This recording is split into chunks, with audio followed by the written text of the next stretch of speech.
As crime grows across the world and the city dwellers skulk in fear at night in their homes that have truly become protected castles of guards, guard dogs, security services, special alarms, and double locks. They may wonder whether Japan has not, for the time being at least, found a happy medium of tolerance with control. And now we talk about the third part of the book. It is entitled American Response. Part 3, American Response. Now we have chapter number 10, Lessons Can a Western Nation Learn from the East? It is a very important guideline here that Japan has established a society, a state, a community, which certainly provides a lesson. Now the Western nations do learn a lesson.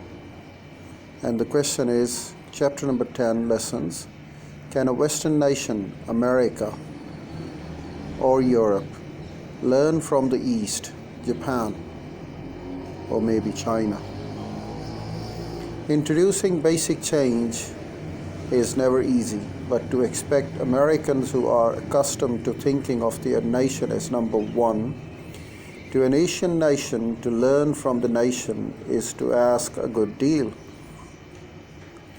Americans are particularly receptive to any explanation of Japan's economic performance, which avoids acknowledging Japan's superior competitiveness.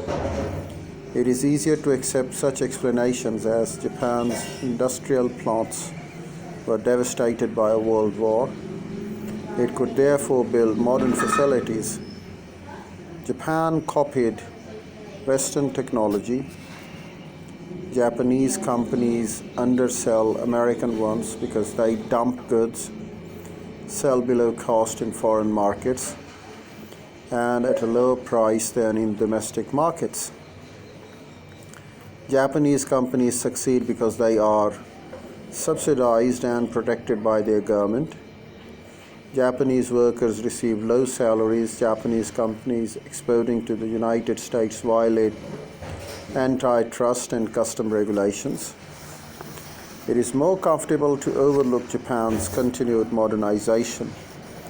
Decades after rebuilding from World War II, its effective organization, its genius in adapting technology, its patience in marketing, its disciplined workforce, it is more comfortable not to ask how its businessmen could remain so zealous in selling goods to America if they were basically selling below cost.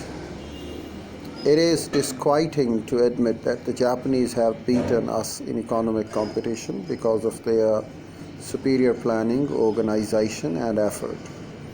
To the extent that our government and business enterprises have begun to study their Japanese counterparts, it is often only to gather information that might prove charges of dumping or antitrust violation.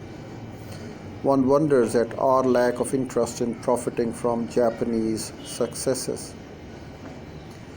The cost of inadequate response. The American response to the Japanese challenge is perhaps best illustrated by our abortive efforts to develop a foreign trade policy and an industrial restructuring policy.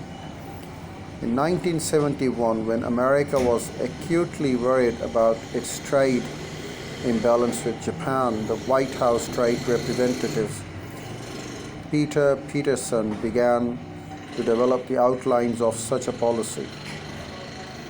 With the first dollar devaluation, the sense of urgency disappeared, and the key American officials stopped worrying about an overall trade policy. In 1977, America faced the same crisis and again began thinking about the desirability of the comprehensive trade policy. Lacking continuous study and consultations, new officials had to start almost from scratch without the broad public and business understanding necessary to achieve success.